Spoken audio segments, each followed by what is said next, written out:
টাকা চেঞ্জ করলে কি এই মেয়ের জীবন ফেরত পাবো? টাকা চেঞ্জ করলে কি এই মেয়ের সম্মান ফেরত পাবো? এই আমার কাছে কি টাকা নাই? আমি এখানে টাকার জন্য আসছি। সেজাদ সাহেব, দিন দিন আপনাদের সাহস অনেক বেশি বেড়ে যাচ্ছে। আপনারা এখন পুলিশকে বন্দুক তাক করছেন।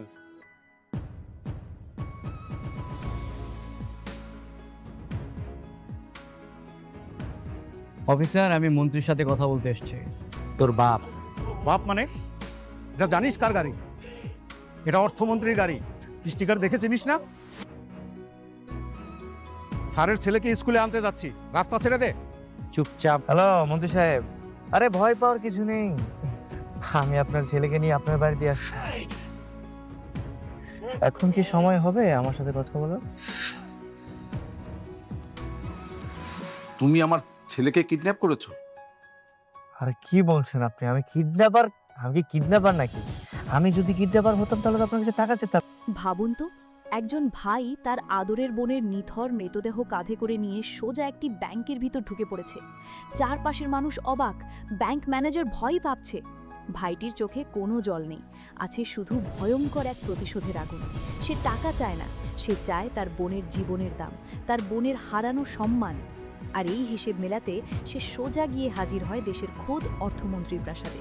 কিন্তু অর্থমন্ত্রী তো তাকে ঘাড় ধাক্কা দিয়ে বের করে দিতে চায়। ঠিক সেই মুহূর্তেই ঘটে যায় বাংলা নাটকের ইতিহাসের অন্যতম সেরা এক মাস্টারমাইন্ড গেম। অর্থমন্ত্রীর সবচেয়ে আদরের ধন তার নিজের ছেলেই এখন সেই ভাইয়ের হাতের মুঠোয়। আর পুরো কাজটা করা হয়েছে এমন এক ভয়ঙ্কর ছদ্মবেশে যা কেউ কল্পনাও করতে পারেনি। হ্যাঁ বন্ধুরা, আজকে আমরা কথা বলতে যাচ্ছি দুনিয়া টাকার গোলাম নাটকের 20তম পর্ব নিয়ে, যেখানে সাসপেন্স আর ইমোশনের এক অদ্ভুত খেলা আমরা দেখতে পেয়েছি। বর্তমান পর্বের শুরুতেই আমরা দেখতে পাই এক চরম হৃদয় বিদারক দৃশ্য। যে বোনটিকে শাহজাদ নিজের বোনের মতো ভালোবেসেছিল, সমাজের কিছু লোভী আর অমানুষের লালসার শিকার হয়ে সেই মেয়েটিকে প্রাণ হারাতে হলো। জোর করে বিয়ে দেওয়ার এই ভয়ঙ্কর চেষ্টা আর অপমানের ভার সইতে না পেলে মেয়েটি মৃত্যুর কোলে ঢলে পড়ে। এই দৃশ্যটি যে কোনো দর্শকের চোখেই জল এনে দেবে। মেয়েটির অসহায় বাবার কান্না আর শাহজাদের নির্বাক হয়ে যাওয়া আমাদের বুঝিয়ে দেয় যে সামনে এক ভয়ঙ্কর ঝড় আসতে চলেছে। শাহজাদ এই মৃত্যুর প্রতিশোধ নিতে এমন এক পথ বেছে নেয় যা আমরা সাধারণত কোনো নাটকে দেখি না। সে সোজা মেয়েটির মৃতদেহ নিয়ে সত্তা ব্যাংকে হাজির হয়। এই ব্যাংকটি আসলে শুধু একটি ব্যাংক নয়, এটি ক্ষমতা আর দুর্নীতির এক অন্যতম কেন্দ্র। ব্যাংকের ভেতর শাহজাদের প্রবেশ আর তার বডি ল্যাঙ্গুয়েজ ছিল দেখার মতো। সে স্পষ্ট জানিয়ে দেয় যতক্ষণ না তার বোনের জীবনের বিচার হচ্ছে, সেই ব্যাংক থেকে এক পাও নড়বে না। ব্যাংক ম্যানেজার যখন তাকে টাকার অফার দেয়, তখন শাহজাদের সেই রাগে ফেটে পড়া মুহূর্তটি আমাদের শিহরিত করে তোলে। সে বুঝিয়ে দেয় যে সব কিছুর দাম টাকা দিয়ে মাপা যায় না। এরপরই বেরিয়ে আসে আসল কালপ্রিটের নাম। এই ব্যাংকের আসল মালিক আর কেউ নয়, স্বয়ং দেশের অর্থমন্ত্রী জুনায়েদ চৌধুরী। একজন সাধারণ মানুষ হয়ে খোদ একজন মন্ত্রীর বিরুদ্ধে এমন খোলাখুলি যুদ্ধ ঘোষণা করা কতটা সাহসের কাজ, তার শাহজাদ আমাদের চোখে আঙুল দিয়ে দেখিয়ে দিয়েছে।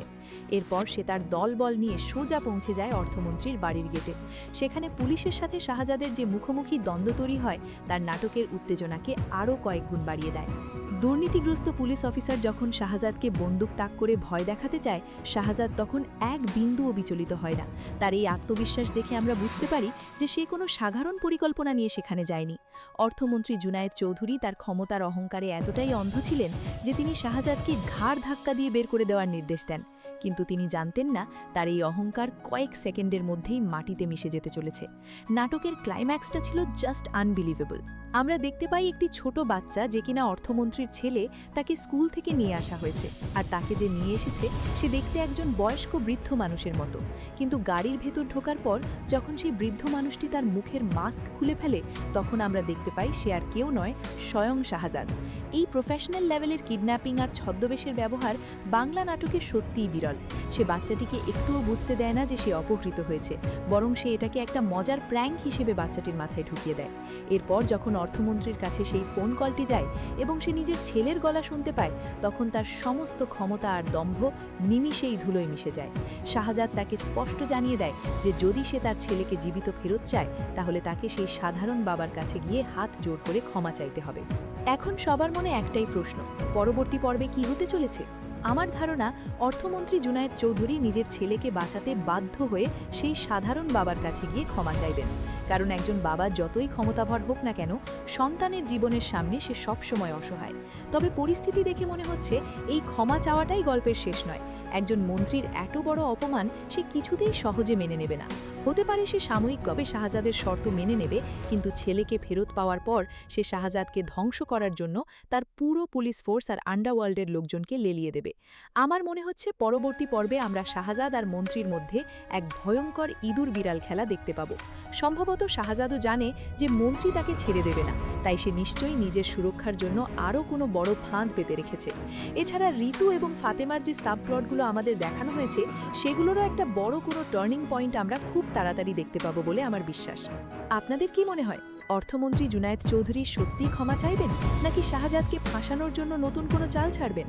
আপনাদের মূল্যবান মতামত অবশ্যই নিচে কমেন্ট করে জানাবেন।